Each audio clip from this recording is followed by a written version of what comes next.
मैच्याङ भेट भयो हो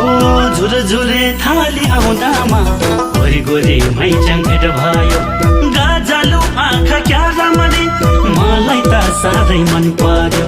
दाहिने त पिपल देब्रे बर